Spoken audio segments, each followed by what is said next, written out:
कैसे आप C plus plus में क्वाड्रेटिक इक्वेशन का प्रोग्राम बना सकते हैं और आप यूजर से कोई भी वेरिएबल्स इंटर करवा के यूजर को क्वाड्रेटिक इक्वेशन फाइंड करके दे सकते हैं। तो जानने के लिए वीडियो को लास्ट तक देखें और लाइक कर दें और चैनल को भी सब्सक्राइब कर दें। क्वाड्रेटिक इक्वेशन का प्रोग्राम बनाने के लिए सबसे पहले आपने सी प्लस प्लस को ओपन कर देना है और इधर आपने एक न्यू प्रोजेक्ट ओपन करना है और इधर आपने कंसोल एप्लीकेशन पे क्लिक कर देना है।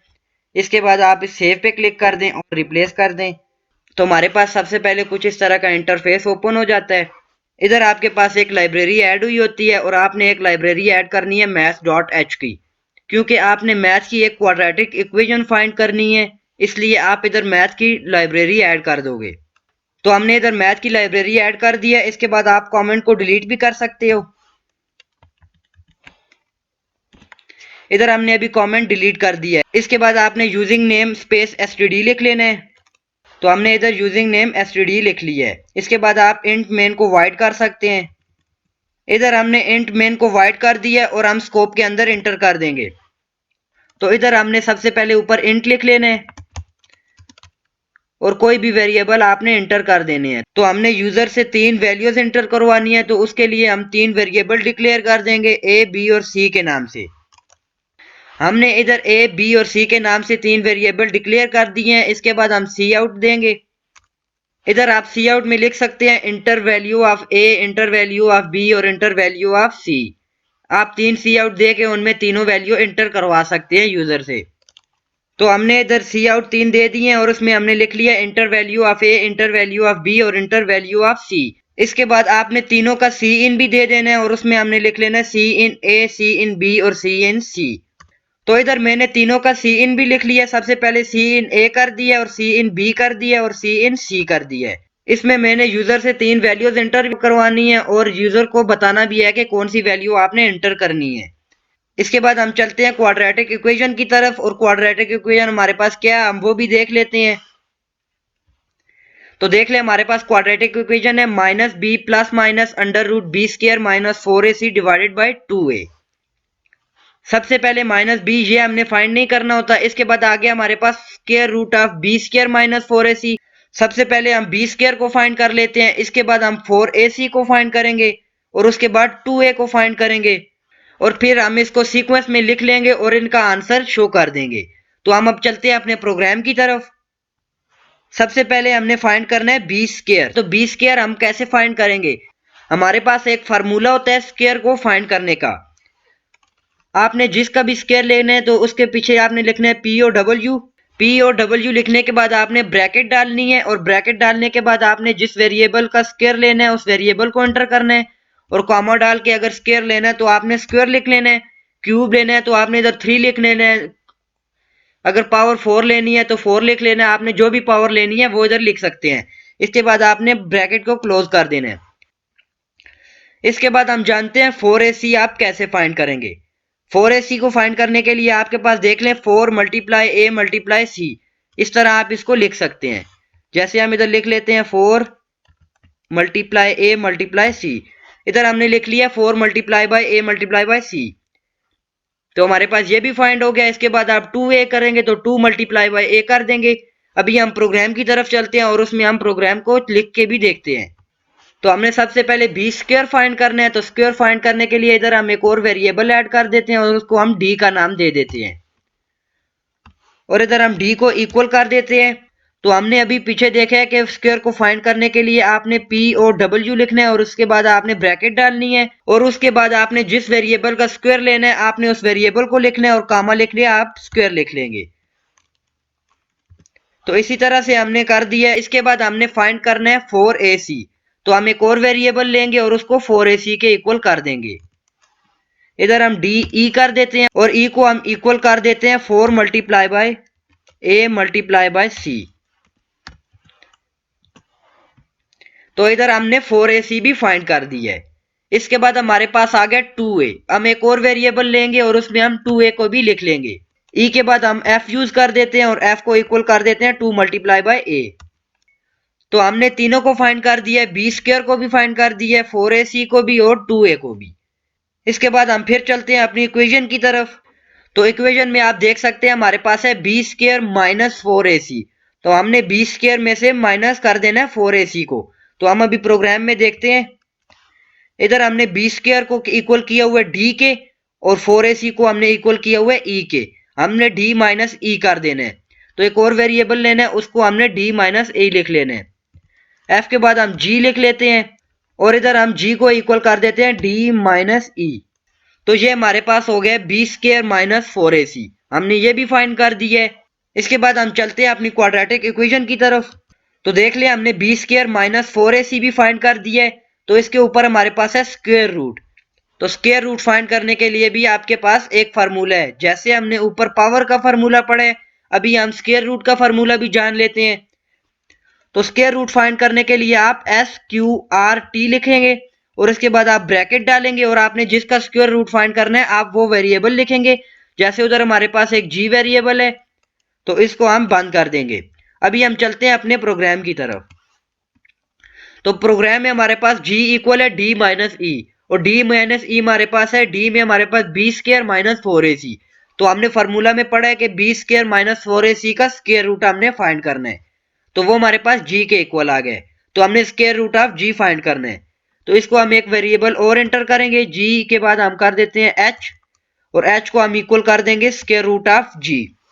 तो देखिए हमने स्क्वायर रूट भी फाइंड कर लिया है, 2a भी फाइंड कर लिया और हमने बिल्कुल सारा फार्मूला फाइंड कर लिया है। इसके बाद हमने फार्मूले का सीक्वेंस में लिखना है।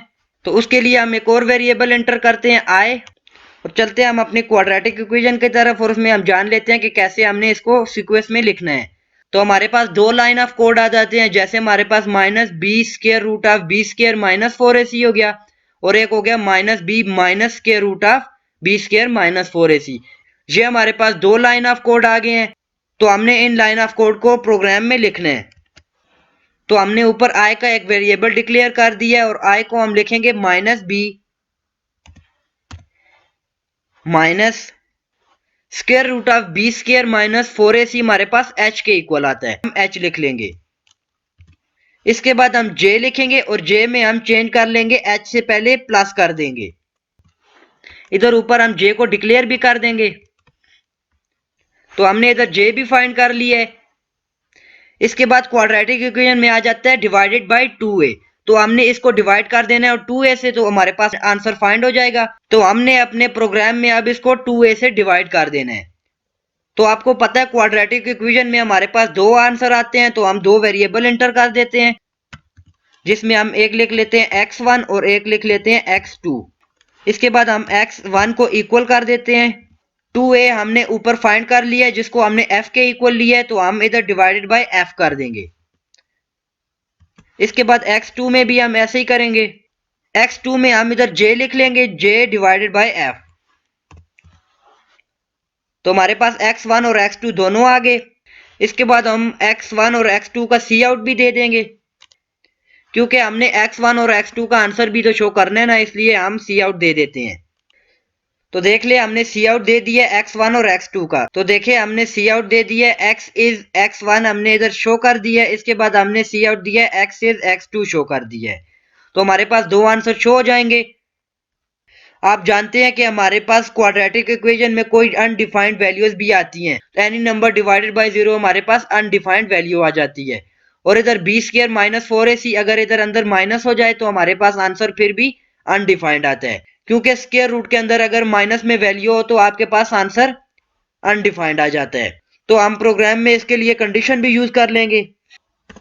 जैसे हमने पढ़ा है 2 मल्टीप्लाई बाय 0 करेंगे तो आंसर हमारे पास अनडिफाइंड आ जाएगा। तो हम इधर इफ की स्टेटमेंट लगाएंगे और उसमें लिखेंगे अगर इफ a इक्वल टू 0 होगा तो हमारे पास आंसर अनडिफाइंड आ जाएगा। तो ये हमें शो करके बता देगा कि आपका आंसर अनडिफाइंड आ गया। इधर हम लिख लेते हैं इफ a इक्वल टू 0 हुआ तो हमें ये सी आउट दे देगा अनडिफाइंड। तो हमने a के लिए तो स्टेटमेंट यूज कर लिया है। इसके बाद हमारे पास आ जाता है अगर अंडर रूट के अंदर वैल्यू माइनस में आई तो हमारे पास फिर भी अनडिफाइंड वैल्यू होती है। तो हमने अंडर रूट के अंदर वैल्यू हमारे पास है बी स्क्वायर माइनस 4ac और बी स्क्वायर माइनस 4ac को इधर हमने इक्वल लिया हुआ है g के। तो अब इधर हम g की भी स्टेटमेंट यूज कर लेंगे। उसमें हम लिखेंगे इफ g हमारे पास अगर छोटा हुआ 0 से फिर भी वो शो कर देगा कि अनडिफाइंड। तो इधर हमने जी के लिए भी स्टेटमेंट यूज कर दिया। इसके बाद हम अपने प्रोग्राम को रन करके देखते हैं। तो देखिए हमारे पास जो हमारा प्रोग्राम है ये रन हो गया। इधर हमसे पूछ रहा है एंटर वैल्यू ऑफ ए। उधर हमने कंडीशन में यूज किया है कि अगर हमारे पास ए 0 हो गया तो हमारा अनडिफाइंड वैल्यू आंसर आ जाए। तो अभी हम चेक करते हैं कि हमारा प्रोग्राम सही से रन हो रहा है या नहीं हो रहा है। तो इसके लिए हम ए 0 पुट करते हैं तो देखते हैं आंसर अनडिफाइंड देता है कि नहीं देता। इधर हम 0 पुट कर देते हैं तो देखिए आपके पास आंसर आ गया अनडिफाइंड। तो पहली हमारे पास जो स्टेटमेंट थी वो तो रन हो रही है। इसके बाद हम दूसरी कंडीशन चेक कर लेते हैं जिसमें हमने लिखा था कि अगर अंडर रूट के अंदर माइनस की वैल्यू आ गई तो हमारे पास अनडिफाइंड शो करके बता देगा। तो अभी हम प्रोग्राम रन करके चेक करते हैं। तो इधर हमने ए को 2 की वैल्यू दी है और बी को 1 की दी है और सी को हमने 3 की वैल्यू दी है। तो ये वैल्यूज हमारे पास स्क्वायर रूट के अंदर नेगेटिव वैल्यूज बनाते हैं। तो हम इसको एंटर करते हैं और देखते हैं अनडिफाइंड शो करता है या नहीं करता। तो देख लें इसने हमारे पास अनडिफाइंड शो करके बता दिया है।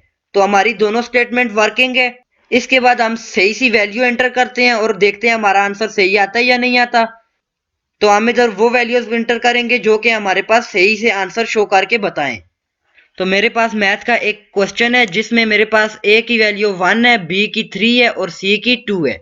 अब इसको हम प्रोग्राम में चेक करेंगे और इसका मेरे पास बुक में दो आंसर आते हैं, एक आता है -2 और एक आता है -1। अभी हम अपने प्रोग्राम में चेक करेंगे कि ये आंसर ठीक आ रहा है कि ये नहीं आ रहा, या मेरा प्रोग्राम ठीक है या नहीं ठीक है। इधर हम इस प्रोग्राम को रन करते हैं। ए को हमने देना है 1, बी को हमने देना है 3, सी को हमने देना है 2। इसके बाद हम इंटर करते हैं। तो देखिए आपके पास दो वैल्यूज आंसर आ गई है। एक आ गया x इक्वल है -2, एक आ गया x इक्वल है -1। तो हमारे पास जो कंडीशन हमने यूज की थी वो भी सही आ रही है। तो हमारे पास आंसर भी सही आ रहा है। तो इसी के साथ हमारा जो प्रोजेक्ट है ये कंप्लीट हुआ। अगर वीडियो अच्छी लगी हो तो लाइक कर दें और चैनल को भी सब्सक्राइब कर दें। इन लाइन ऑफ कोड्स का लिंक भी मैं आपको डिस्क्रिप्शन में दे दूंगा। आप वहां से जाके इन लाइन ऑफ कोड्स को भी देख सकते हैं। इनमें मैंने पूरा प्रोग्राम लिखा हुआ है क्वाड्रेटिक इक्वेशन के बारे में। आप इसको देख के भी हेल्प ले सकते हैं।